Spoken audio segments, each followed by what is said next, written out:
Bayangkan kamu berdiri di depan bangunan setinggi 28 lantai. Dulunya tempat ini menjadi kebanggaan, pusat aktivitas, dan saksi kemajuan zaman.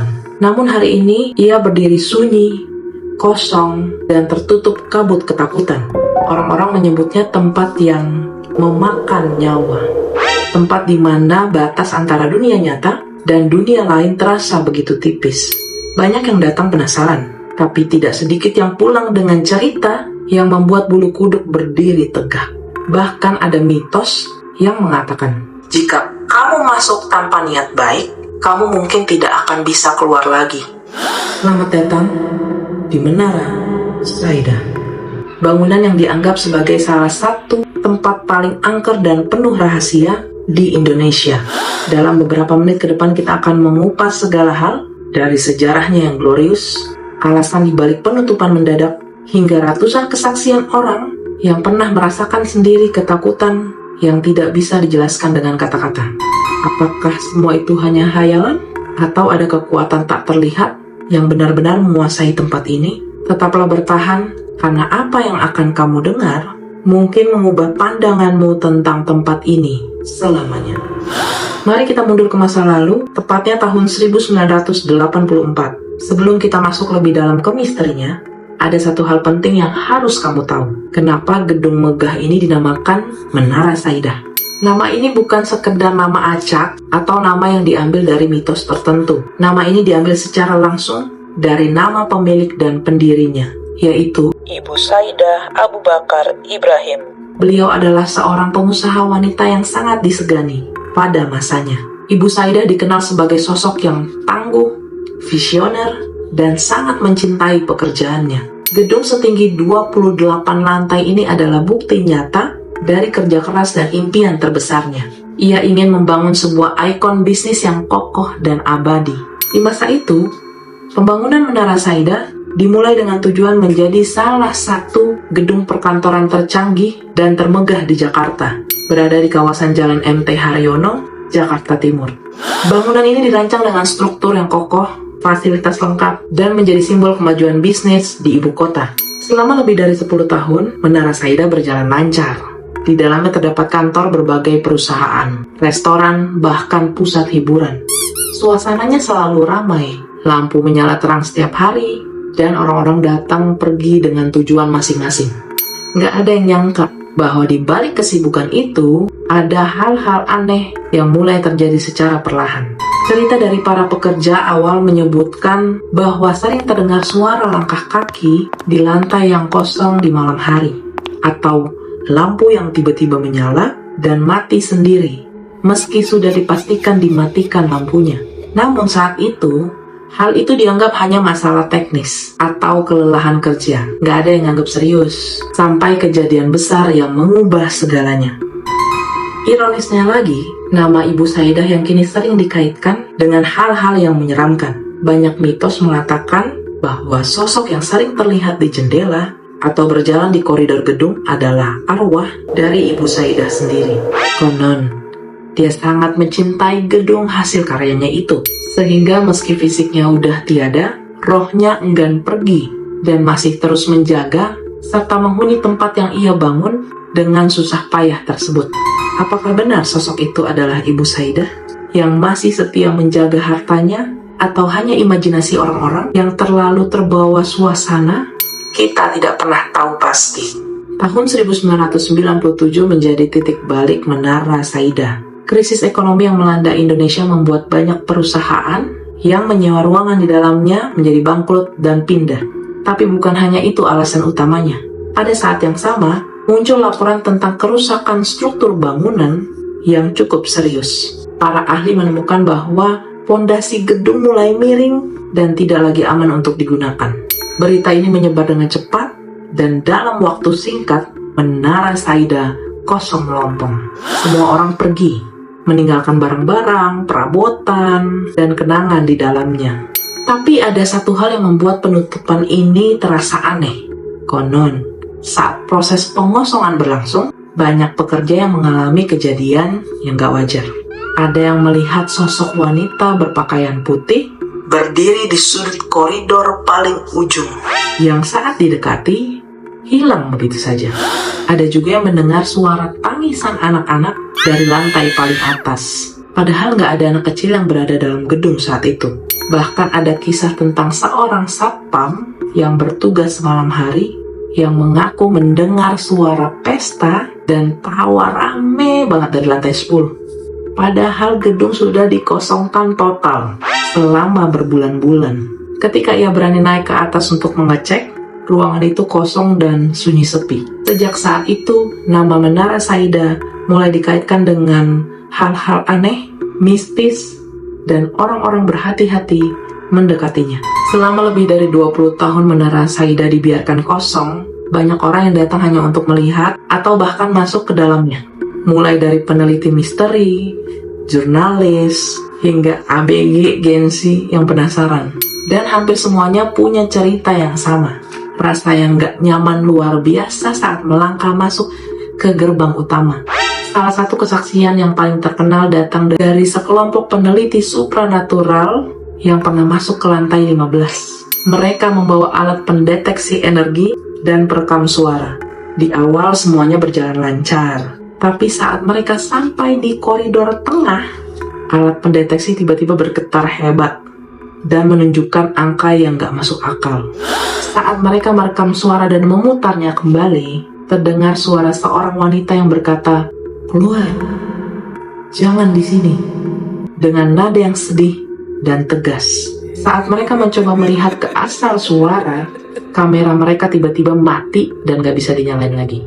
Sampai mereka keluar dari gedung. Ada juga kisah tentang seorang pemuda yang berani masuk sendirian.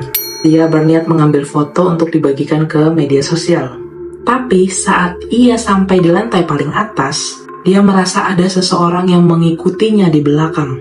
Setiap kali dia berhenti, suara langkah kaki juga ikutan berhenti. Kayak di film-film ya? Saat dia berbalik, gak ada siapa-siapa. Umpet-umpet dia. Ketika dia mencoba turun kembali, dia merasa tangga itu semakin panjang dan gak berujung. Dia panik dan berlari sekuat tenaga, dan saat dia akhirnya keluar, pemuda ini pingsan dan sakit selama berminggu-minggu. Dia mengaku melihat sosok raksasa yang berdiri di salah satu sudut gedung, yang menatapnya dengan tatapan yang dingin dan mengerikan. Selain cerita-cerita umum yang beredar, ada beberapa kesaksian spesifik yang pernah terdengar dan menjadi urban legend. Kisah-kisah ini datang dari orang-orang yang benar-benar mengalaminya, dan ceritanya begitu detail hingga membuat siapa saja yang mendengarnya merinding. Yang pertama, kisah satpam yang bertemu ibu pemilik. Ada cerita dari seorang satpam yang bertugas di sana pada masa-masa awal gedung mulai jarang penghuninya. Suatu malam, saat ia sedang berkeliling, ia melihat ada satu ruangan di lantai atas yang lampunya masih menyala terang. Karena merasa aneh, karena semua penyewa sudah pindah, ia pun memberanikan diri naik ke atas. Saat dia mendekati ruangan itu, pintunya terbuka sedikit nih. Dari celah pintu, dia melihat ada seorang wanita yang berpakaian rapi, elegan, dan memakai kacamata, sedang duduk di belakang meja kerja, seolah-olah sedang sibuk memeriksa berkas-berkas. Satpam itu mengetuk pintu dan bertanya, "Maaf Bu, masih kerja malam-malam begini?" Wanita itu tidak menoleh, hanya berkata pelan tanpa menoleh, "Saya belum selesai kerja, saya harus selesaikan ini dulu." Merasa nggak enak hati, satpam itu pun pamit turun. Besok paginya, dia cerita nih ke rekan kerjanya. Rekannya kaget dan berkata, "Kamu gila ya? ruangan itu sudah kosong berbulan-bulan. Lagi pula, Ibu Saida kan sudah lama meninggal dunia." Mendengar itu, satpam itu langsung lemas dan tidak mau bertugas malam lagi di sana. Kedua, suara tangisan dan langkah kaki di lift. Kisah kedua datang dari sekelompok anak muda yang nekat masuk ke dalam gedung untuk sekedar iseng dan berfoto. Awalnya mereka tertawa-tawa dan mereka biasa aja. Namun, saat mereka berada di area lift yang sudah rusak dan terbuka, tiba-tiba suasana jadi sangat dingin. Salah satu dari mereka mendengar suara langkah kaki berlari kecil, seperti langkah kaki anak kecil dari arah belakang mereka. Tap, tap, tap. Suaranya jelas banget. Saat mereka menoleh, nggak ada siapa-siapa. Belum sempat mereka panik nih, tiba-tiba dari arah lorong yang gelap, terdengar suara tangisan wanita yang sangat pilu. Suaranya bukan sekedar menangis, tapi seperti orang yang sedang menderita dan memanggil-manggil nama seseorang. Itu bekas kuburan kali ya? Mereka nggak berani nengok ke belakang lagi. Mereka lari sekencang-kencangnya menuju pintu keluar. Dan anehnya, saat sampai di luar gedung, salah satu dari mereka menemukan ada bekas cakaran merah seperti darah di bagian belakang jaketnya. Padahal di dalam sana nggak ada apa-apa yang bisa mencakar. Mungkin temannya kali nggak sadar gitu, panik keluar, kecakar gitu kali. Ya aja kali ya. Fenomena lantai yang nggak bisa turun. Yang ketiga ini adalah kisah yang paling sering diceritakan oleh para urban explorer. Konon, jika kamu berjalan menuruni tangga dari lantai tinggi, kadang kamu akan merasa sudah berjalan sangat lama dan sangat jauh. Tapi saat kamu melihat nomor lantai di dinding, angkanya nggak berubah atau malah naik kembali. Seperti yang udah tadi Mandai ceritain di awal. Ada seorang pemuda yang menceritakan dia turun dari lantai 10. Dia sudah menghitung anak tangga. Seharusnya sudah sampai lobi. Tapi saat dia melihat pelang di dinding, tertulis lantai 12. Dia kaget dong, padahal dia terus berjalan ke bawah. Dia mencoba berlari lagi nih ke bawah, kali ini lebih cepat. Tapi saat dia berhenti dan melihat lagi, tertulis lantai 14. Dia merasa seperti sedang berjalan di atas treadmill atau dikutuk untuk berjalan selamanya. Dia akhirnya berhenti, memejamkan mata, berdoa, dan berjalan pelan sambil memegang dinding. Baru setelah dia bisa sampai di bawah dengan selamat, dia mengaku saat itu dia merasa ada tangan yang menarik-narik ujung bajunya ke atas biar nggak sampai ke lantai dasar.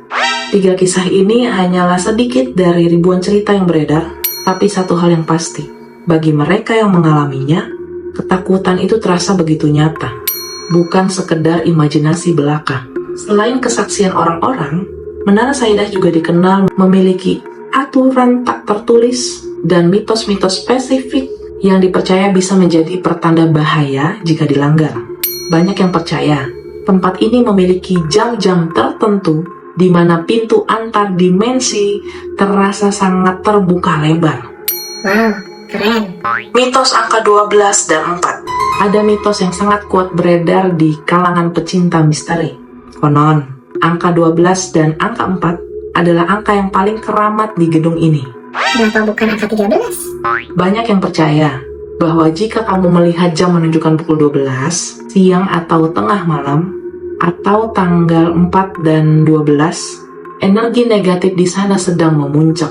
Kalau menurut Feng Shui Cina, angka 4 itu nggak boleh kan?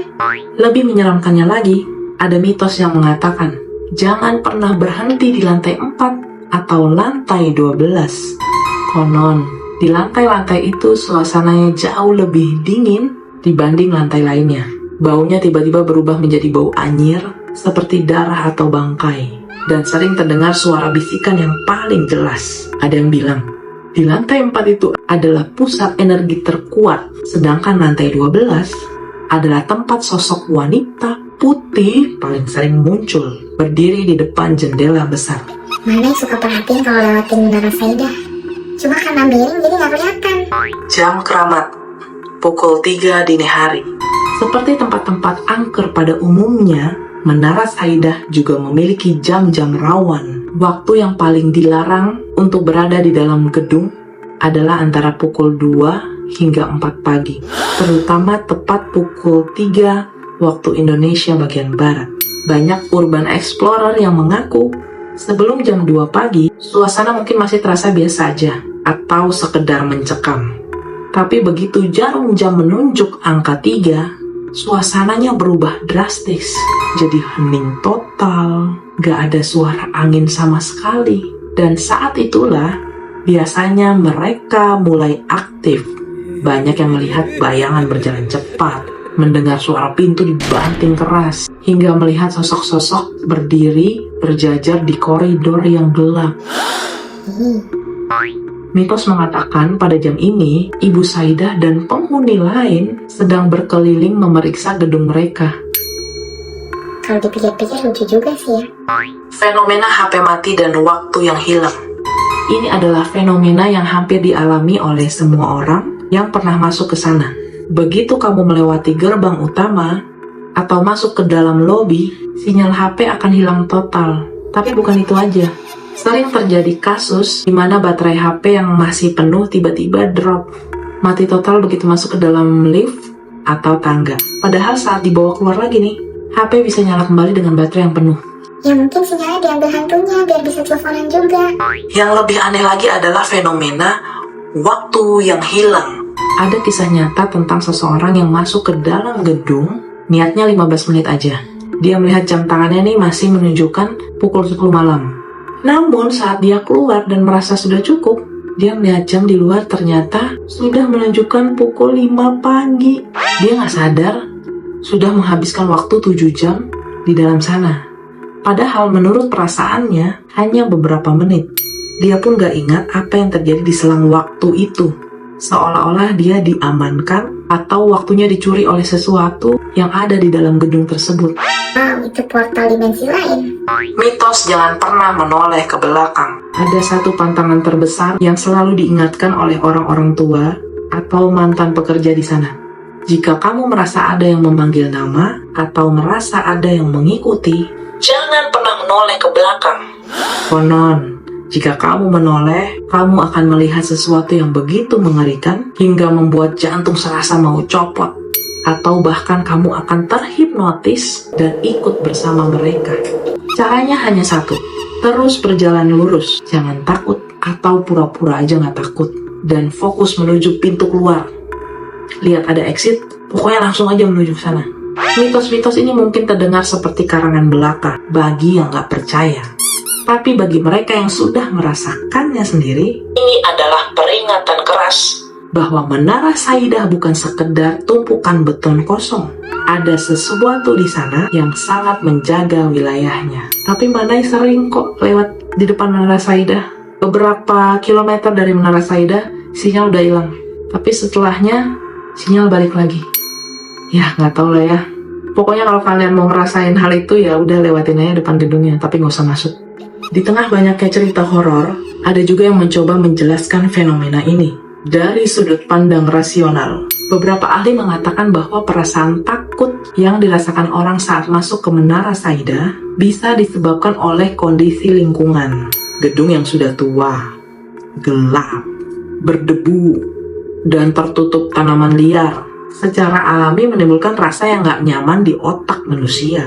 Suara angin yang masuk melalui jendela yang pecah bisa terdengar seperti bisikan atau tangisan, dan bayangan yang tercipta dari cahaya yang minim bisa disalahartikan sebagai sosok makhluk halus.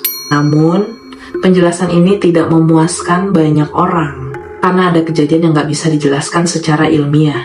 Misalnya, kasus di mana jam tangan atau peralatan elektronik yang tiba-tiba rusak saat berada di dalam gedung, padahal berfungsi dengan baik ketika di luar gedung. Atau kesaksian banyak orang yang merasakan sentuhan dingin di bahu, meski nggak ada angin yang berhembus. Ada juga mitos yang mengatakan bahwa Menara Saidah dibangun di atas tanah yang dulunya merupakan kuburan massal atau tempat kejadian perkara yang mengerikan di masa lalu. Konon, arwah orang-orang yang meninggal di sana masih terikat dengan tempat itu dan gak bisa pergi ke alam lain. Mereka merasa terganggu dengan kehadiran orang asing, sehingga mereka mencoba mengusir atau menakut-nakuti siapa saja yang berani masuk. Hingga saat ini, mitos ini masih menjadi perdebatan, dan gak ada bukti pasti yang bisa membuktikan kebenarannya. Kalau mau buktiin, masuk aja langsung ke dalamnya ya. Saat ini, Menara Saidah masih berdiri di tempatnya, meskipun kondisinya semakin rusak dan rapuh. Pemerintah setempat sudah beberapa kali berencana untuk merobohkannya atau merenovasinya, tapi rencana itu selalu terhenti karena berbagai alasan. Ada yang mengatakan bahwa biaya perbaikannya terlalu mahal. Ada juga yang mengatakan bahwa pemilik gedung sulit ditemui. Tapi bagi banyak orang, alasan sebenarnya adalah karena takut mengganggu hal-hal yang ada di dalamnya. Saat ini gedung itu sudah ditutup rapat dan dijaga ketat agar tidak ada orang yang masuk. Tapi meskipun begitu, masih banyak orang yang datang hanya untuk melihatnya dari kejauhan atau mengambil foto di depan gerbangnya. Bagi sebagian orang, Menara Saida hanyalah bangunan tua yang rusak. Tapi bagi sebagian lainnya, ia adalah saksi bisu dari masa lalu yang menyimpan rahasia yang belum terungkap.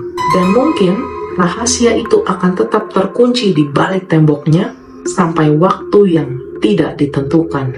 Begitulah kisah lengkap tentang Menara Saida, dari kejayaannya yang bersinar hingga menjadi tempat yang penuh misteri dan ketakutan. Apakah kamu percaya dengan semua cerita yang kita bahas hari ini? Atau kamu punya pendapat lain tentang apa yang sebenarnya terjadi di balik tembok itu? Jangan lupa tuliskan pendapatmu di kolom komentar. Cerita siapa yang paling menakutkan di dalamnya? Atau apakah kamu punya pengalaman pribadi atau cerita yang belum pernah diceritakan orang lain tentang Menara Saida? Bagikan ceritamu, karena cerita kamu bisa menjadi bagian dari konten berikutnya yang akan kita bahas. Dan jangan lupa like, share video ini ke teman-temanmu yang suka cerita misteri dan horor, serta subscribe Manai Berkisah supaya kamu tidak ketinggalan kisah-kisah seram lainnya di masa depan. Ingat, dunia ini menyimpan banyak rahasia dan kita akan terus mengungkapnya bersama-sama. Sampai jumpa di episode berikutnya. Siapa tahu, dimanapun kamu berada, ada sesuatu yang sedang memperhatikanmu sekarang.